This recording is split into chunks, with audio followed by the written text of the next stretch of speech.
Hi, thanks for coming. This is my silly talk with all these cool science pictures on it.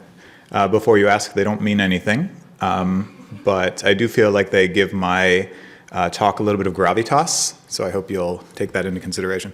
So this is going to be kind of like a walkthrough, I guess, of a system that I'm sort of researching and prototyping and building, and have been for a little while. It's a sort of analysis of some of the unique constraints that we encounter when we design systems of state that are supposed to live at the edge. And we'll talk about what the edge means and how it's different than, I don't know, in the data center, let's say. And it's an analysis of how those constraints kind of affect the design of the systems that you build and how they shape the decisions that you make. And I want to just say up front that this is certainly not the only way you could build a system like this. It's just kind of like one way, and certainly there are equally successful ways that take different considerations. So just join me on this journey and we'll see what we can learn. Here's sort of the table of content, so to speak. First, we're going to establish a bit of context about what we're doing at Fastly particularly, but also maybe a little bit in general for edge state systems. Then we'll move on to the architecture that we landed on, which is kind of like the boxes and lines sort of system model.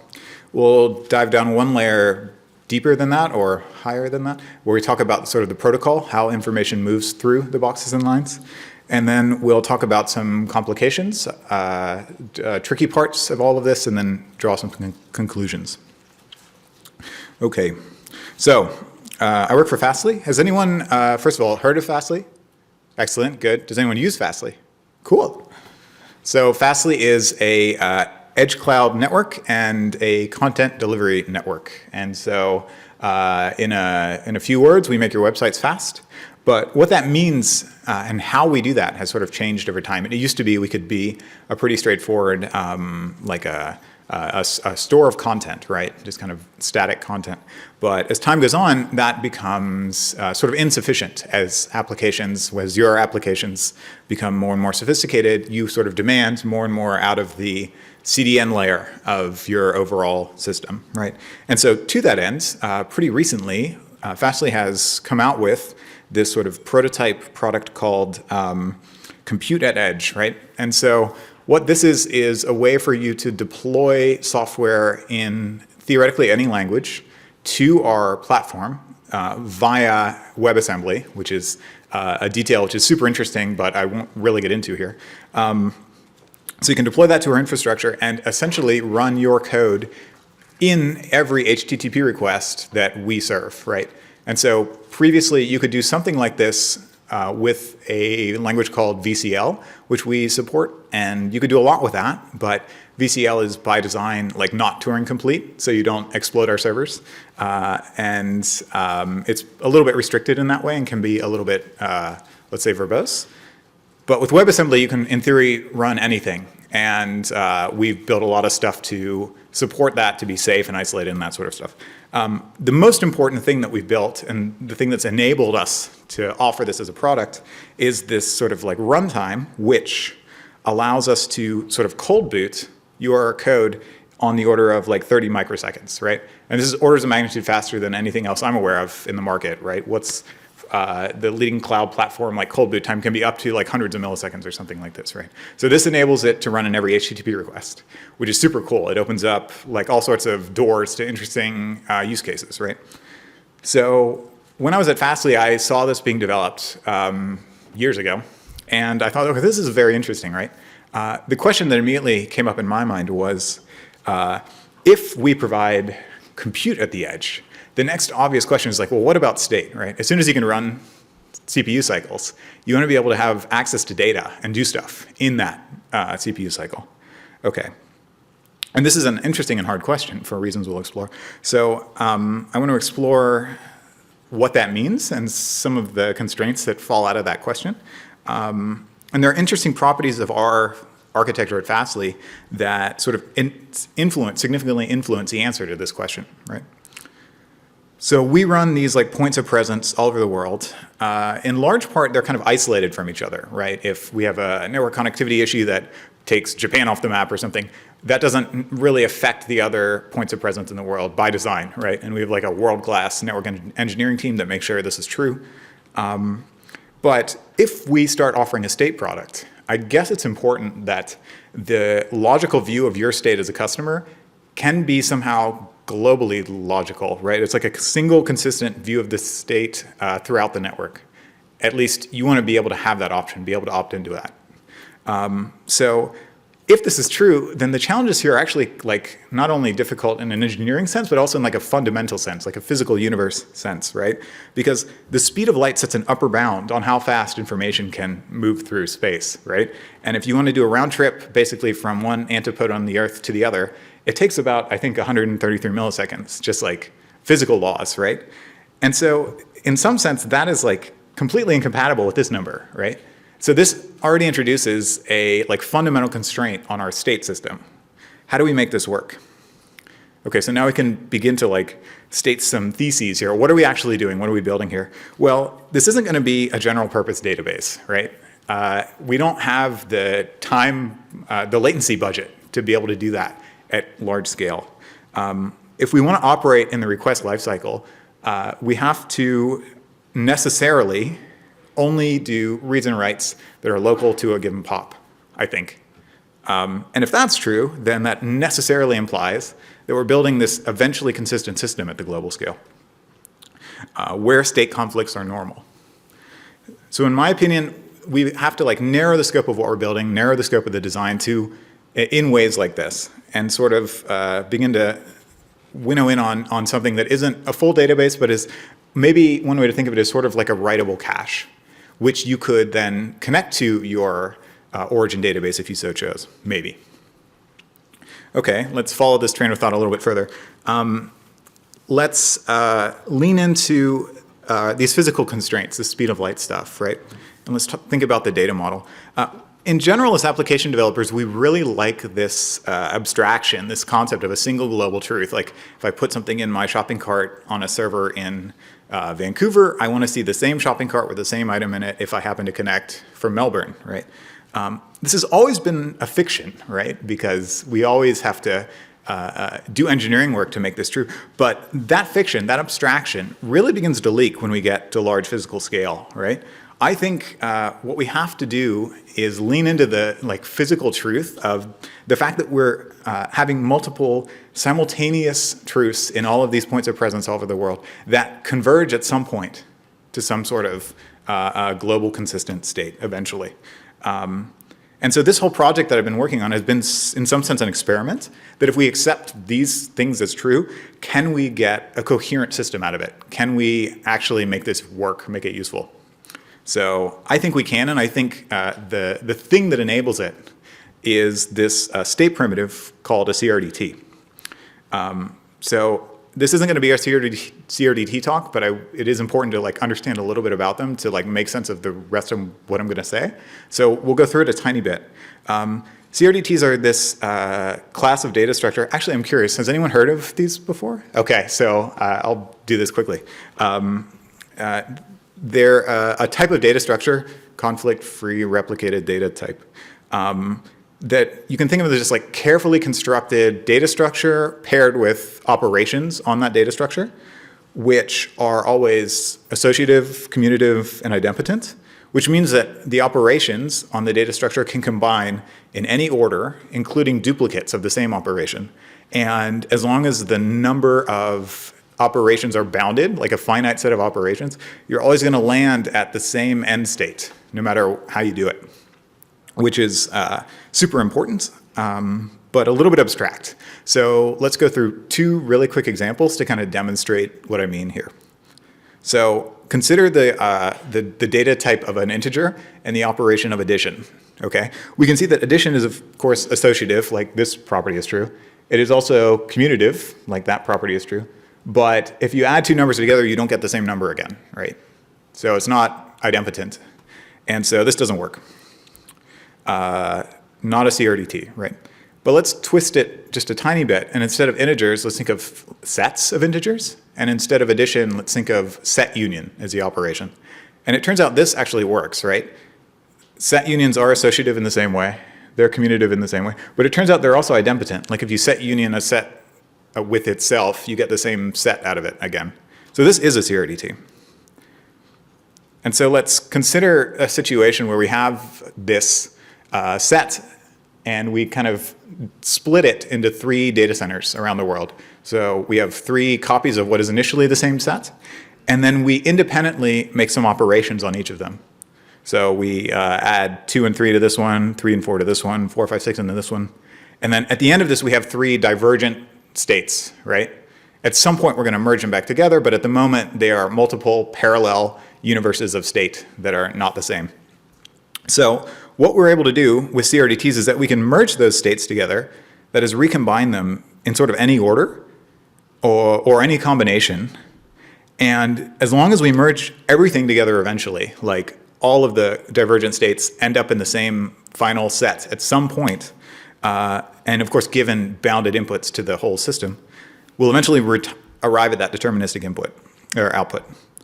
This happens no matter how we recombine those states, and extremely importantly, even if we duplicate the same merge operation together. So said another way, it's always safe to merge 2 values of the same logical CRDT object together. We don't have to do any coordination of order or of tracking what we've already done. The end result will always be correct. It'll never like move backwards in time, if that makes sense. So that idempotence will prove to be the most important thing of this design. This thing happens to be called a join semilattice. Don't ask me any more questions about that because that is the extent of my knowledge. Yeah, maybe you can use this in pub trivia later. No, probably not. So a set of integers is like pretty trivial example. You'll just have to trust me that there are other CRDTs that give you more sophisticated things like map operations or list or things like that. And so we can construct more interesting APIs than just this out of CRDTs. Okay. So that's sort of stayed at the edge at Fastly, or at least my motivation for this project, where that came from. We said this isn't going to be a database. It's going to be more of sort of a writable cache. We've talked about how the speed of light necessarily constrains the design. And we've talked about the state primitive of the CRDT as the thing we're going to kind of build on top of, or try to, and see if we can get a system out of it. So now I'd like to talk a little bit just at a high level about the physical architecture of how all these points of presence and state replicas might interrelate to each other. So let's return to our network map here.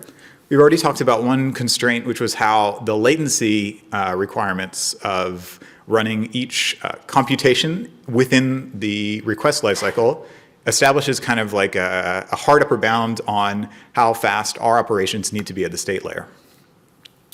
But I'd like to introduce another constraint, actually, which is influenced by the fact that our data centers are not like the cloud. We don't have infinite disk or infinite CPU like the good folks at Google do. I don't know how they do that, but they do.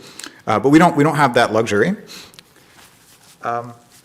We have physical machines in physical data centers, and they have finite resources. So the access patterns that people use in, say, Tokyo versus Amsterdam are not going to be exactly the same. And it would be kind of silly to put all the data for all customers, because it's a multi-tenant system, in every point of presence, right? We can't really do that. So we need to have data live in each of these points of presence according to some usage, according to some need. And therefore, we need to have some concept of how to populate data in a point of presence that it doesn't have, right? So this is all a bit hand-wavy, but the point is not every point of presence can have access to all the data all the time. There needs to be some kind of like distribution concept. And in the old like CDN world, we had it pretty easy, right? Because as a customer, you always gave us your origin. So we always had a source of authority. We knew we could go to you to get the information. But in this world, there is no like origin necessarily, because we are both the provider of the data and kind of the host of it, Fastly is. So we have to think about this a little bit more carefully. So the obvious, there's no obvious solution here. And when that's true, I like to kind of map the space a little bit of lateral thinking. So let's say that these are some of our points of presence. How do we think about the relationship of each of these with regards to where state lives, right?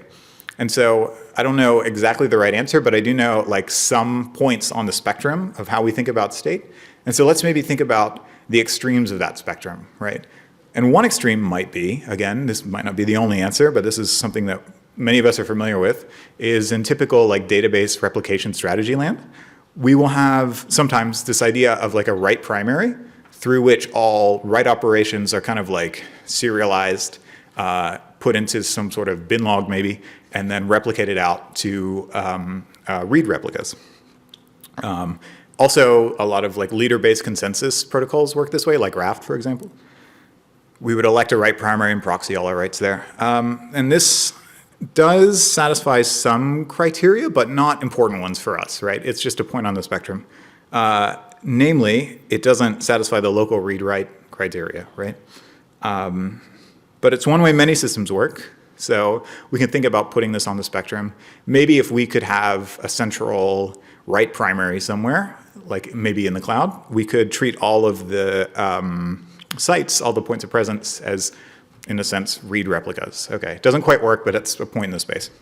Okay, so if that's one point, maybe like we consider as far away from that as possible. What is the other way sites may relate? What's another, like, the furthest away from this concept of state replication? And maybe that's something like a gossip network, right?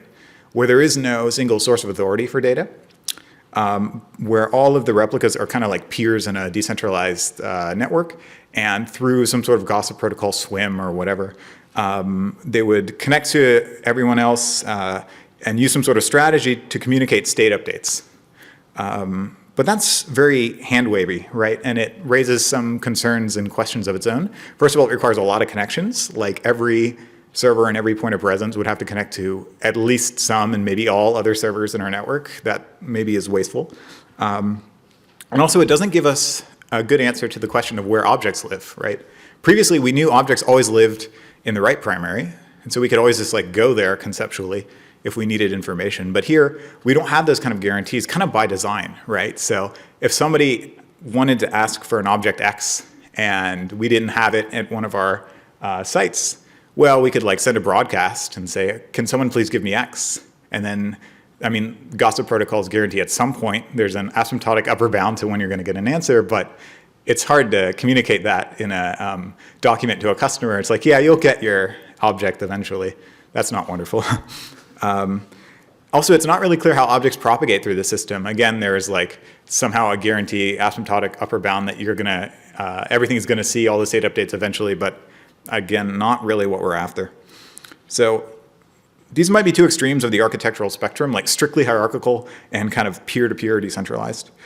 But now maybe we can think of, is there something that's in between that might satisfy what we're after? And I think maybe something like this might work, which is to say, we'll have this kind of central authority hierarchy, sort of almost a hub and spoke model, but we'll keep all our reads and writes local. So all the reads and writes stay within the POP, and then at some point we can maybe async forward that information up to the hub, up to the root here, what I'm calling the upstream. And in that way, it becomes a source of authority eventually for all the information, and becomes the place that all the other sites can ask eventually for their objects if they don't have them. I'm waving my hands here because this is like not fully realized, but maybe something like this can work. And it sort of produces this architecture where it's kind of like an LRU cache, right? We do all our transactions locally. They eventually propagate up, and if other things need it, they know where to go. Okay. Maybe this is enough to run with. So let's see if we take this very hand-wavy kind of architecture and see if we can talk about a protocol that satisfies all our criteria, like a communication protocol. So let's move on to that. So we have our operating context, right? We have a tentative kind of like high-level system architecture. Let's talk about how data moves through the system. And here's where the properties of the CRDTs become really useful. So let's talk about the protocol here. And let's talk about it in the context of this really simplified system diagram. In this model, we have A, B, and C, where A and C are two like sites, 2 points of presence in the Fastly architecture. And then B is our like theoretical infinite cloud-backed upstream or whatever. Okay. So first question is, how do objects move from A to B? We assume that over some period of time, a site has received some operations, read and write operations for objects, and at some point they need to move up to the upstream. So what we can do is think about chopping time up into little time epochs. I don't know, a second or 5 seconds or a minute or whatever. And in a given epoch, we can track all the objects that have received any sort of operation, read or write.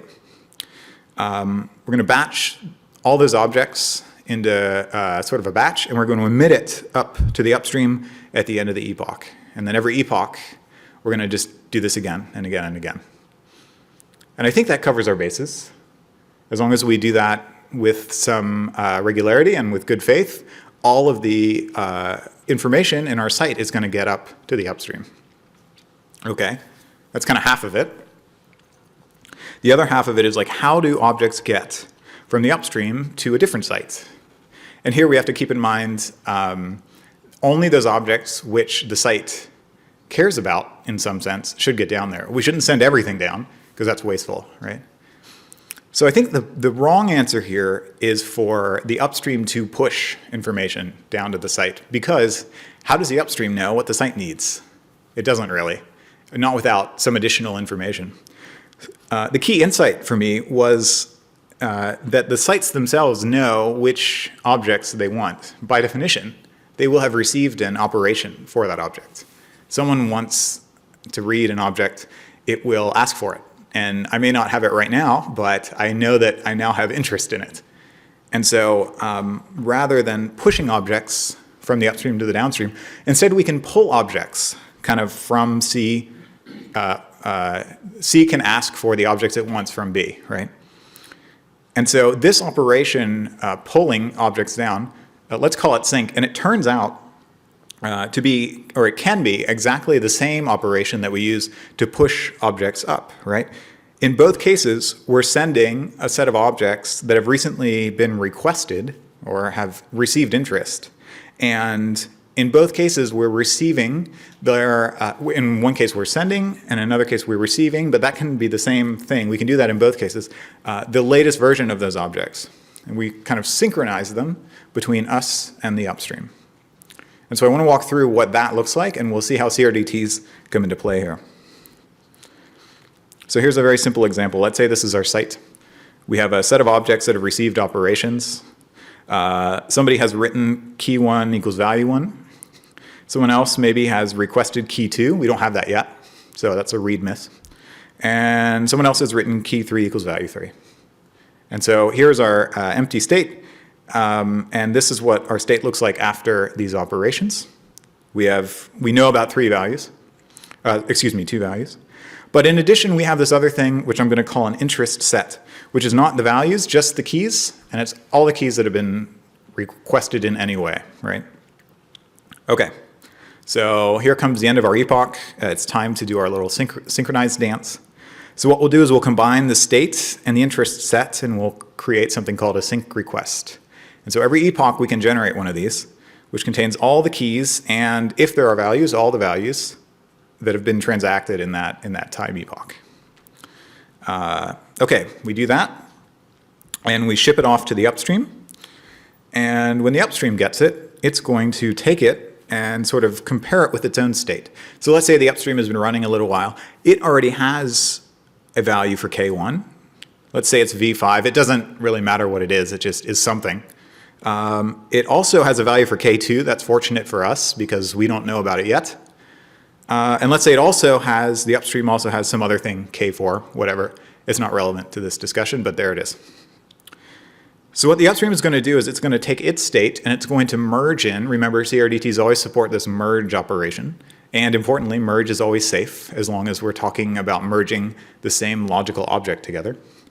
And it's going to merge all the sync request, all the state in the sync request into its internal state. and it's going to come up with this new state.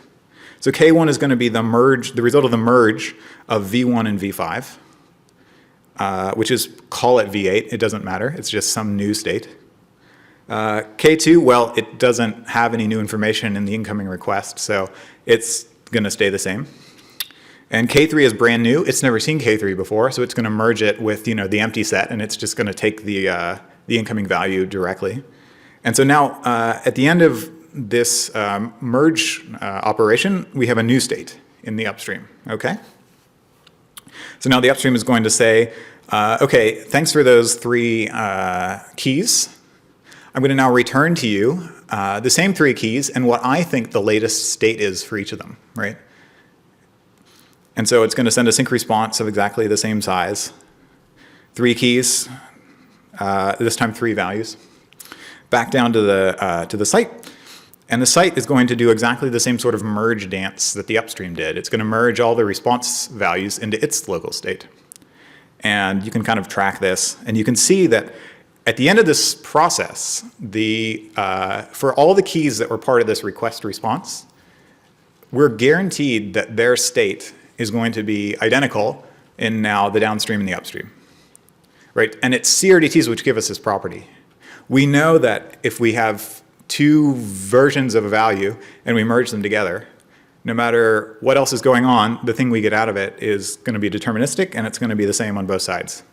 Idempotence, commutativity, associativity. So that's cool. And at the end of all of this, the state is kind of like synchronized between the 2 sites. So what are some properties of this operation which are nice? First of all, it's synchronous, of course. And by that I mean it's an RPC. It's literally like request response, and we're waiting on both sides for everything to complete. This is super useful. I don't know how many of you have designed like a number of distributed systems, but like async event source, event-driven stuff is like really tantalizing until you start getting into the weeds of it. And it becomes revealed, at least in my opinion, that it's much nicer to have synchronous calls. You can really reason about the state of the system a lot more easily, and you eliminate huge classes of failures just up front. So that's really nice. It turns out that this sort of synchronized operation is robust enough that it can be the only way that data moves through the system. And I won't get into all the details here, but it turns out that this is true. We don't need any other operation besides the operations that users request to move data between entities in any part of the system, which is really nice. It turns out that it's bandwidth minimized. And by this I mean, if there is one key which is really hot in a site and it receives a ton of operations, then you're only going to send the result of those operations at the end of the epoch. You're going to send like 1 value, right? It's whatever happens to be the end result of all the local ops, right? So you don't have to send 1,000 operations, let's say. You just send 1 value, which can be quite nice. It's also data set minimized, by which I mean if a key doesn't receive any operations in a given time epoch, then it doesn't get sent up, right? We just assume everything's fine, which is also nice. And we have this concept of an authoritative upstream. So we always know where to go if we don't have information. Every site is configured with an upstream, and if I don't know about a key, then I know at the end of the next time epoch, if the upstream knows about it, I will too. More properties. This is actually quite interesting too. The schedule is flexible, meaning the time epochs can be a second or a minute or a year, and it doesn't impact the correctness of the system. It only impacts the liveness of the system, meaning if I wait a really long time to do a sync, I'm going to be like out of sync with the rest of the world. But when that happens, I'm going to be brought up to date because of these CRDT properties without any special accounting, without any special work. It's just going to kind of do what it should. And if my application isn't resilient to that being out of sync for that long, that may cause problems. But if it is, then I'm good.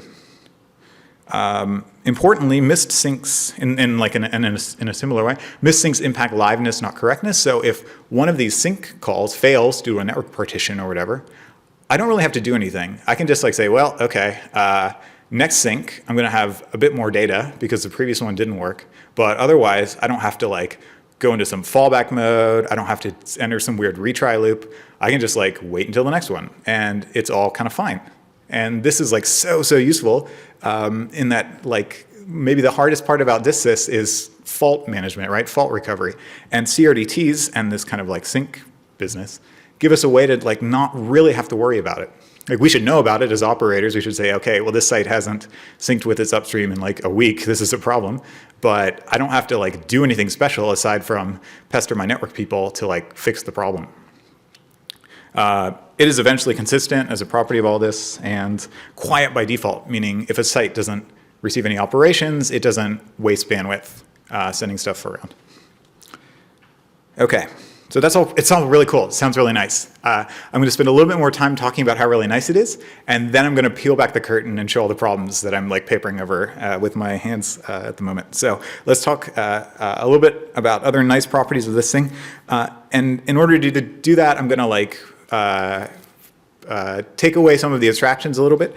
We've papered over some details here. We've talked about like a site and an upstream as if it is just a single thing, right? But of course that's not true, right?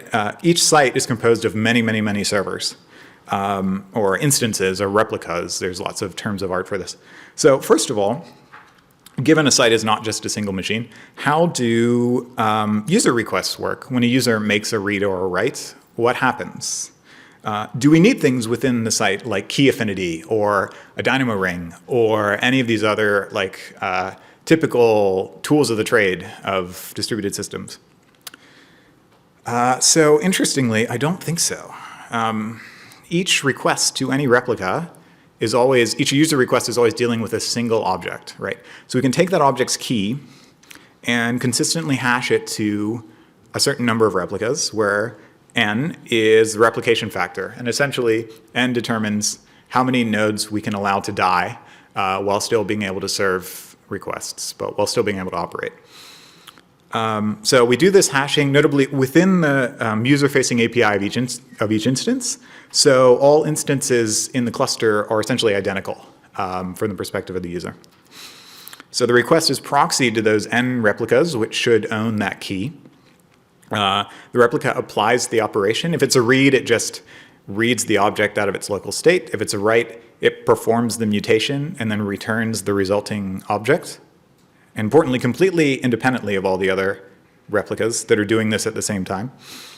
And then the response, which is a CRDT, gets sort of gathered back at the node that received the user request and then merged together, right? Because merge is an operation we can do as many times as we want with no like native consequence. We can merge them all together and then return the result to the user, which then, I don't know, interprets it. If it's a value, like a write of some arbitrary value, we just like extract the value out of the CRDT and then return that. So in the normal case, this like re-merging of all the discrete replicas is a no-op, because ideally all of the CRDTs are exactly the same because the network has been good and everyone's seen all the operations and everything.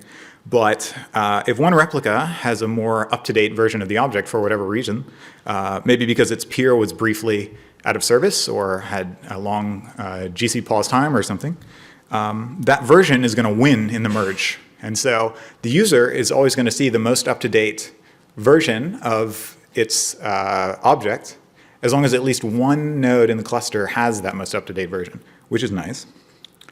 But check it out. Knowing that the final union CRDT is definitely the most correct version for that request, we can then compare that final merged version with all of the other independent versions we got back from all the replicas. And if there's any discrepancy, and we don't care about what the discrepancy is, all we care about is it exactly the same or not in comparison, then we know that for whatever one it wasn't equal to, we know that that replica is like out of date. It's discrepant. And we can fix it very easily by sending a sync request with a single object in it, which is this merged version. And we know that if you merge a version which is more up to date with a version that is less up to date, then you're just going to get the more up to date version again. And so this is like automatic read repair in each user request, which falls automatically out of the properties of CRDT, right? So that's super cool. That's user requests. Let's talk about syncing a little bit. So do these N replicas in a site have to do some kind of coordination in order to sync to their upstream? So again, I don't think so. Observe that each instance is going to have a different set of objects just as a natural byproduct of this like consistent hashing n ways. But also remember that CRDTs tolerate over-merging, right? So if I merge the same object repeatedly together into another target object, it's going to be fine, right? CRDTs give us that property.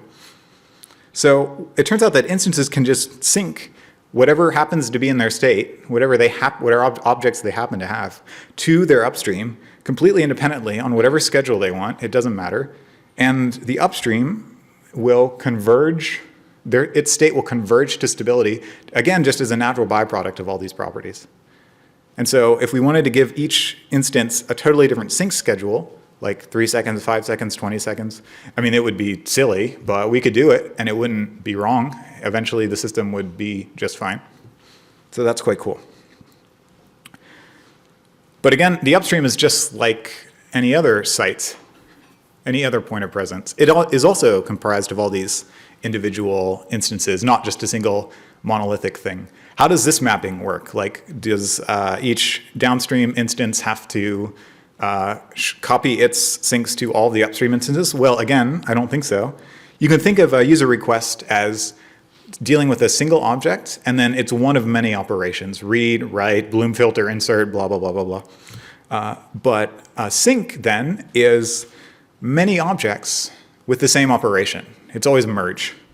So we can model a sync call just like a user call, essentially, except instead of scattering and gathering one CRDT, we're scattering and gathering many CRDTs doing the same operation. And so in this way, the sync receiver is just like a user request receiver. Every instance in the cluster is identical, and calling any of them will have the same effect as calling any of the other ones. So it turns out that any downstream instance can choose any upstream instance to do its syncs, and the behavior will be the same. We could even stick a load balancer in front of it and do it that way. We don't need affinity. We don't need any sort of like ownership. We don't need to rebalance anything at any point. We can just do whatever we like here, and it totally works. Still, even cooler, if an upstream is just like a site, then it seems reasonable to say it too could have an upstream. And indeed, this is true. We can sort of build this like fractal design, this like n-ary tree, where we could have a hierarchy of upstreams.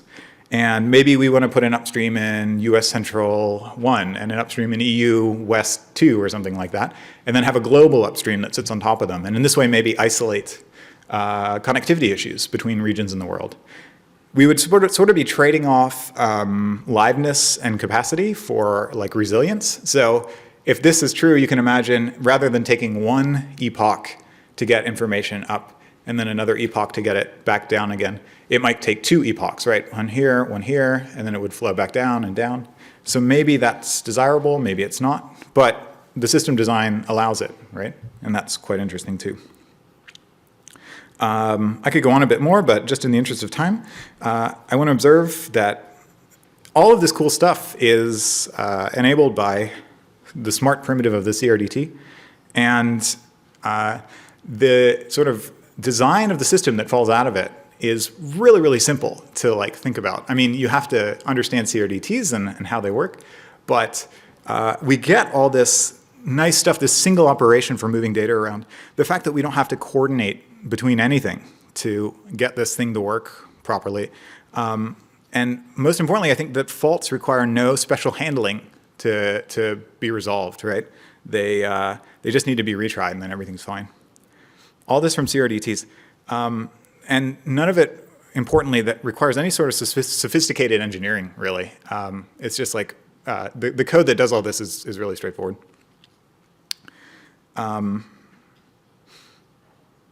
Okay, so it sounds really nice, right? It's not all that simple, of course. So let's talk about some of the complications here, the things we have to think about that maybe require a bit more engineering effort, a bit more design thought. The first one is like the concept of the readmiss, right?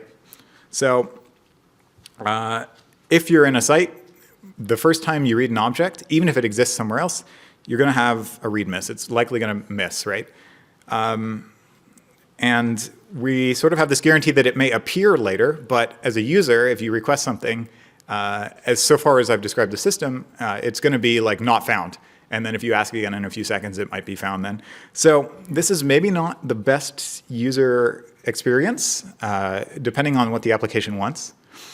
There is sort of a workaround. An approach might be that if you have a readmiss, what you could do is say, within the request lifecycle, block and make a sync request, again, to the upstream for this single object and see if you get it back, right? And then for some use cases, this might be the right approach. You're going to spend a bit of your latency budget to do that, but maybe if preventing a readmiss is important, that might be worth it. I don't know. We can do this. I don't know if it's the right answer in all cases. Another complication is API design. I've sort of hand-waved this a bit, but CRDTs can be non-intuitive to program against as an application person. It turns out that applications really like this fiction of a single global truth, right? You want to be able to make a globally atomic transaction and just have it work. And a great deal of engineering effort has been spent in many other products to like prop up this fiction. My claim is that it doesn't work, and it like fundamentally doesn't work, and we need to kind of move beyond the model in a sort of like Newtonian physics to relativistic physics sense. Like the scale changes and our models need to change as well. This is my claim, but it's not clear that that claim is going to work in the market or it's going to be like commercially viable. It turns out that general purpose CRDT based state layers, it's not obvious how to make these work. So I think the approach is we have to scope our APIs pretty narrowly, at least to start, and see what gets traction and see what people are comfortable with, and then over time make them a bit more general. But this is a guess by me. I think it's necessary, but we'll see if it's going to be sufficient. Another complication is resources, and if you have worked with CRDTs at all before, you'll know this is true. In our system model as we've described it so far, reliability, we get it basically by duplication of effort. I've repeatedly said we can merge the same CRDT together over and over, and it's correct, and that's true. But every time we do that, we're burning a little bandwidth and a little CPU, which, strictly speaking, we don't need to do, right? So maybe that is going to prove prohibitive in some sense. Also, CRDTs aren't free. If you're storing like 50 bytes or something, you're going to spend a lot more than 50 bytes in the CRDT representation of that information. And again, this is just like the cost of doing business in this highly physically distributed world, but it may be true that this is prohibitive as well. So the approach here is just we have to pay careful attention to it. We have to cheat in intelligent ways when we can. And this is more art than science, let's say, at the moment, because I don't think, although a lot of people are working really hard on this hard problem, I don't think we have well-defined answers to it yet. So that's part of the cost of doing business at the bleeding edge here. Finally, we have this complication of quantum entanglement. Does anyone know quantum theory? Probably not. Yeah, I read a really short book about it. So it turns out that quantum entanglement, it's like you entangle two quantum bits and you spread them apart, and then a state change here is instantaneously visible over here. This sort of renders all this irrelevant. If anyone figures out how to make quantum computers work, then we get instant, easy, instantaneous communication of information invariant to distance, kind of via breaking the speed of light rule. The con is that I'm out of a job and the system's irrelevant. So if that happens, great for the world, bad for me, I don't know. Okay, there's plenty more complications, but those were the fun ones for me. Quick conclusions, and really this is just like one page of conclusions. State at the edge, right? So that's where we started this whole sort of journey. In my opinion, state at the edge, the way of thinking about it is starts with the foundational understanding that there are inescapable constraints at large physical scale imposed by the speed of light, right? And in this world, our old abstractions, namely the concept that there should be or is a single global truth in our state system, it just falls apart. And what we need is new abstractions. we need to lean into these like invariants, this concept of there being multiple parallel truths in the different physical locations of our system. And the only way, in my opinion, that we can build systems that are coherent in this new kind of like model is by leveraging much smarter primitives like CRDTs. All this stuff I described is not like due to some brilliance by me or some like incredible engineering effort. It's just like natural stuff that fell out of my decision to use this much more sophisticated and smarter primitive. And all these nice properties that we need at scale, in my opinion, just became very easy in that sense. So in my opinion, reliable systems require more robust primitives. In my opinion, the future of large-scale disk sys isn't about consensus rounds or leader election or distributed locks or distributed transactions. I think these are all like dead ends, essentially. And I think what we need and what will prove to be true is that all systems that are going to work at this scale are going to be simple, redundant, low coordination communication systems, all of which will not demonstrate an immediate global truth, but will converge towards that kind of outcome. And so that's my belief, that's my thesis, that's my argument, and that's my talk. Thanks for coming and paying attention.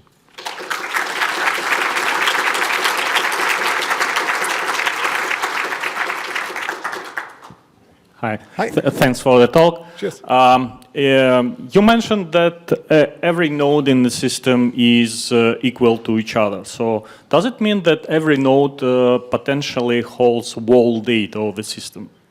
Potentially holds what over the system?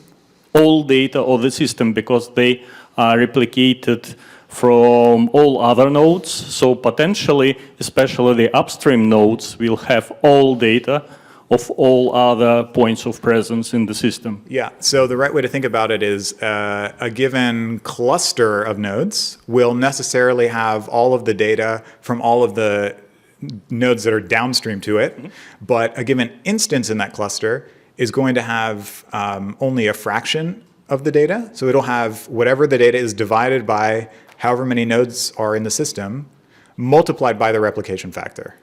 Okay, so inside there's actually is ownership of the data between instances. Yeah. There is ownership. The important part is that there's no knowledge of ownership. It's just a natural function of the hashing of the key, if that makes sense. Okay. Yeah? Thank you. Cheers.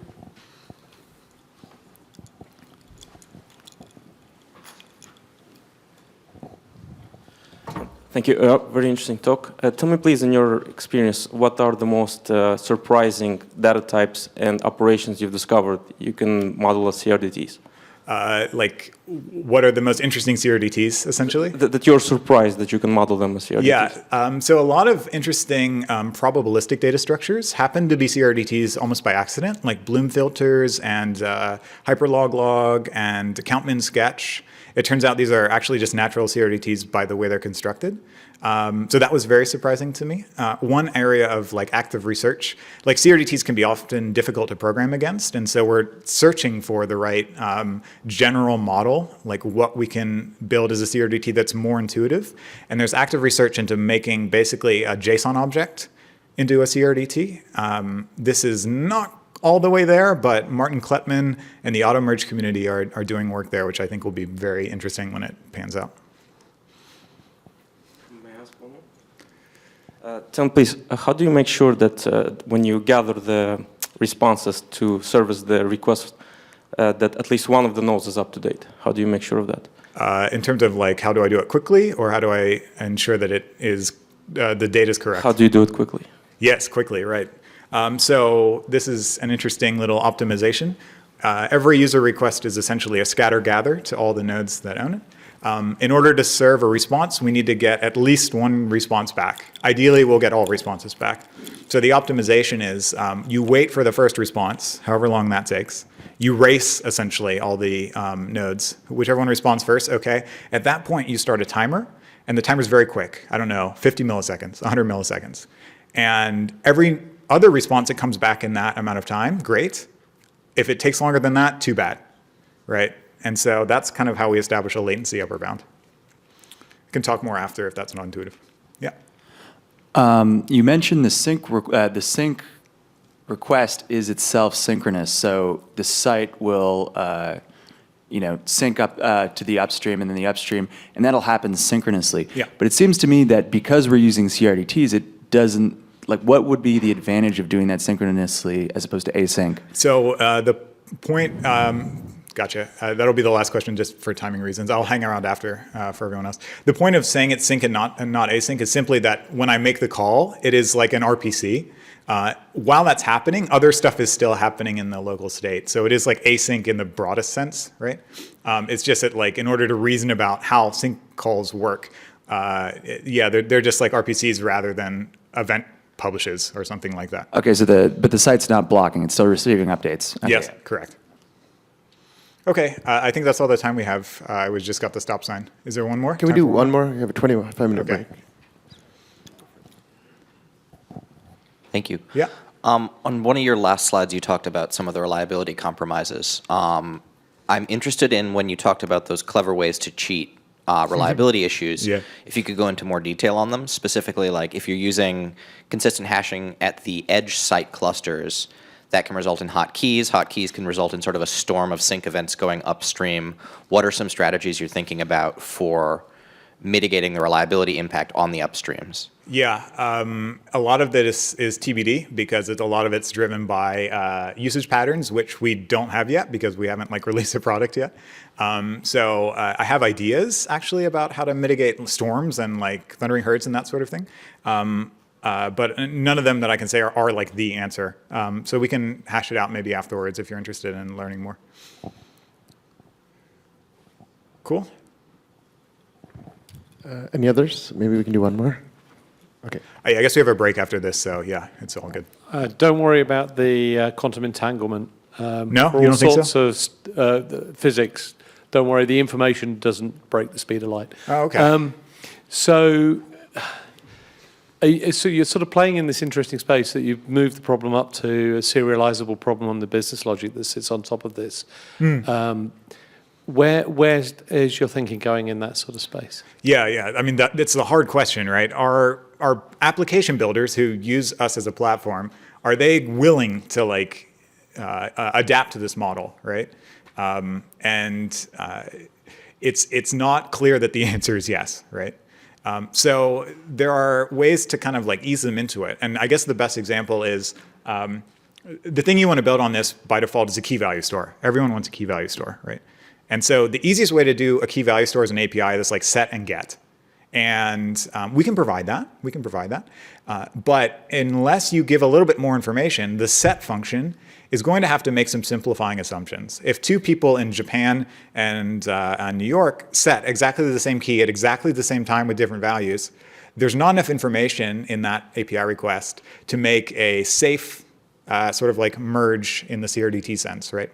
So what we have to do is automatically attach sort of a timestamp, and we set in what's known as a last read or wins register. And essentially, we're going to just decide for you which one wins, right? It'll be deterministic, it'll be safe, but from the user point of view, it'll be one of them, and you don't really know which one, right? So that's fine for some people. But for other people, this isn't, right? And so if you need a more powerful, more deterministic, a more if you want the control of which one wins, then you have to move up to something called a multi-value register, which uses dotted vector clocks and Vector. Exactly. Vector Yeah. clocks. Yeah. But and this complicates the API, right? You have to track this opaque thing called a causal context, and the get doesn't return one value; it returns multiple values, and you have to decide which one wins. And we can provide that too. But for a lot of users, that's going to be like, oh, what is all this nonsense, right? So are you sort of stepping into the Lamport vector clock kind of space? So with the the implementation? system, there's a number of different things that we implement already. One of them is a Lamport a vector clock backed multi-value register. But the way we expose it isn't, we don't use the word Lamport clocks. It's just like this thing you have to receive from a get call. And it's kind of like how React worked, if you're familiar with React, right?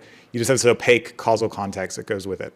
So maybe this will be useful for some people. Maybe they'll need it. And I think as applications become more sophisticated, more and more people will realize this is necessary. But at the moment, many people don't, I don't think. So we have to ease them into it is my kind of approach. Start with the simple one that loses information sometimes. Work your way up to the more advanced one, if that answers the question in part. Cool. Thank you very much for your great questions, and thank you, Peter, for the excellent talk.